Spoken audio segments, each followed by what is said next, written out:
What's up, boys and girls? Welcome back to the channel. Last Friday was one of my favorite days in my entire professional education career because we threw a Nintendo Labo Classroom Showcase, a field trip for 2 other districts to bring their students, their parents, their teachers, even board members and administrators to come and see everything that Nintendo Labo Classroom has to offer. So without further ado, let me introduce to you Mrs. Rao and Mrs. Sajeski, the 2 real stars of this entire Labo Showcase. Friday was our opportunity to hold our Nintendo Labo Showcase, and it was just a chance for us to kind of demonstrate to other faculty and other students the centers and the lessons that we've been doing in our own classrooms. The way that it came about was that after Krista and I started doing the Labo with our classes, we were so excited about it that I know several teachers in other districts that teach similar classes to ours, and one of my friends in Bethlehem taught a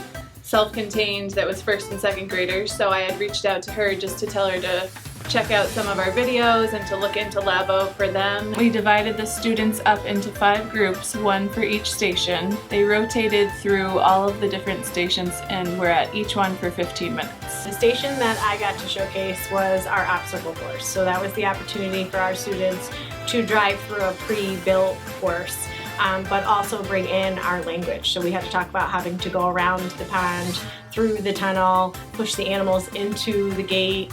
It really gave children to kind of explore their language and really have to communicate and problem solve together to figure out how to get through it. So the station that I had was the letters and numbers, and I had all the kids sitting at the table, and I would alternate them randomly selecting one of the 5 letters that we were working on, and then numbers 1 through 5. So one of them would pick a letter, and then one of the students would get to go and drive the car to that letter on the floor, and then the rest of the students would be doing something with that letter at their seats at the table. So I had dry erase boards.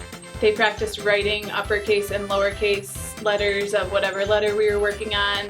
I would ask them what sound the letter makes. We would talk about what things begin with that letter. So we also put together a racing station. When our friends think about RC cars, they want to compete against each other. They wanted to race. So we set up a racetrack in our hallway, and one child on each side got to take a turn to see who could get down the track faster. An extension of that could be talking about their times that they got and who went faster and why. So speaking of battling, the next station that the kids would go to were the RC car battles. This was like the most exciting one for them. They all couldn't wait to go to it. We had a square on the floor made out of duct tape, and they had to, 2 kids at a time, drive the RC cars and try to knock each other over or out of the square. So we just heard like cheering and chanting from that corner the whole time, and the kids loved it. An extension of that could be just talking about why certain kids were winning over and over and what they were doing differently, and or how to modify the car to win the battle. So our last station is really kind of our home station. The kids were able to build their own cars and then modify them as they wanted with stickers and glitter and markers, and put their name on it and really take ownership. And they even got to take the car home. And it was really amazing to see all of the kids from Bethlehem catching on so quickly. In my first group, they were all like, I said, do you need any help? And they would just say, no, we got it. And they were driving right to the letters and numbers. So just the rate of learning with the RC car and driving it is... Yeah, I saw a lot of that too with the obstacle course. So, not only do we have to figure out the language of how to get and maneuver through the obstacle course, but just physically the act of doing that. And it was so fun to see some of our friends really thinking and learning in the moment.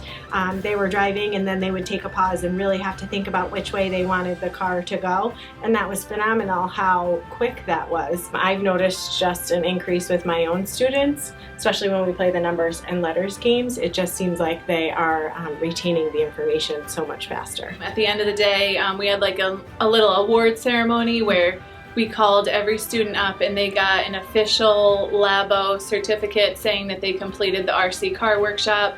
And then we also made every student a little Nintendo Labo trophy that we laminated, and they were so excited about this. I teach a kindergarten self-contained program Jesse has a K2 developmental skills program, and this class that came with us was a 1-2 self-contained special ed program as well. We have some students who can potentially have significant behaviors, especially when it comes to learning and when things get really difficult.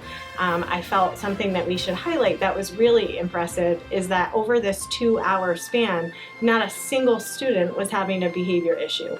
Nobody felt like something was too hard, nobody was struggling.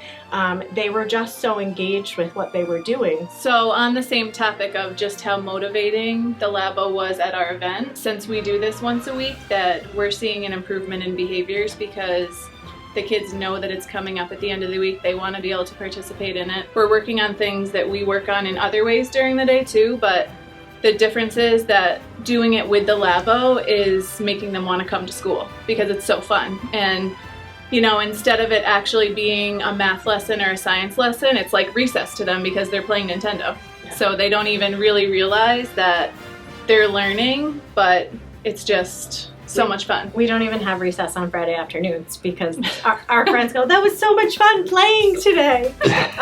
And we're laughing inside because we've had learning objectives along the way the whole time, and they had no idea. Now let's hear from other educators, administrators, and board members on their thoughts about Nintendo Labo Classroom. I think it's great the differentiation that you can use with reading and incorporating math and science and social studies and the vocabulary that you can use and just the engagement of the students.